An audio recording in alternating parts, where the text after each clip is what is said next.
High বন্ধুরা, আমি অনিমা। আমি তোমাদের সঙ্গে একটা কথা শেয়ার করতে এলাম।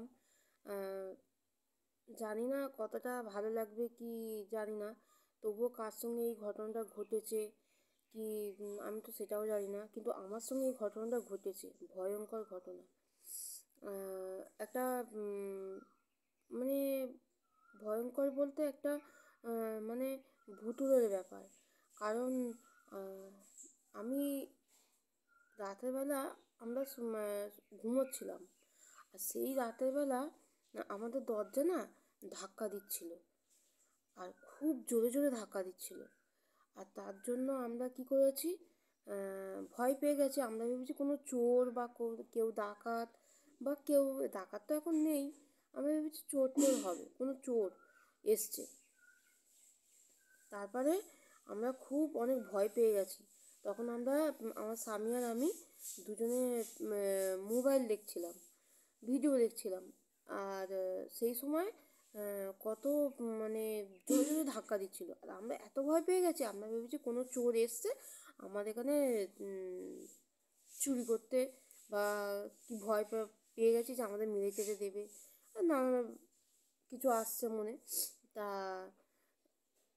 আমার বর কি করেছে, একটা আহ, উম, বড় ছুরি নিয়েছে। ছুরি নিয়ে দাঁড়িয়ে আছে, আর নিজেকে আত্মরক্ষা করার জন্য দাঁড়িয়ে আছে। তা এবার আস্তে আস্তে যখন দরজাটা খুললো, তখন দেখে কিছুই নেই, অন্ধকার। অন্ধকার তো রাতেরবেলা লাইট অফ করে শোয়া হয়। তা দেখি কিছুই নেই, অন্ধকার। তারপরে দেখি আর লাইটটা জ্বাললাম, দেখি না গেট বারান্দা দরজা সবই লক করা আছে, কিন্তু কোথাও কিচ্ছু নেই। অথচ জোরে জোরে এমনভাবে দরজা ধাক্কা দিচ্ছে যে দরজাটা এখনই ভেঙে পড়ে যাবে। এটা আমাদের সাথে হয়েছে। তোমাদের সঙ্গে আর কার কি ঘটেছে এইসব আমি তো জানি না, দয়া করে যদি আমাকে জানাও। ভয়ঙ্কর ভয়ঙ্কর ঘটনা, তাই তোমাদের সঙ্গে একটু শেয়ার করে নিলাম এই ঘটনাটা।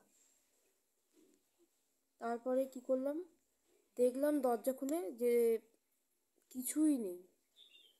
তখন একটা মনের মধ্যে ভয় এসে গেল। তারপর আর কি, তারা মায়ের নাম নিয়ে ব্যাস। তারপর দিনকে অবশ্য আর কিছুই মনে হয়নি। তারপর থেকে এই কিছুদিন আগে ঘটনা ঘটেছে, কিন্তু তারপরে আমাদের সঙ্গে আর কিছুই এরকম হয়নি।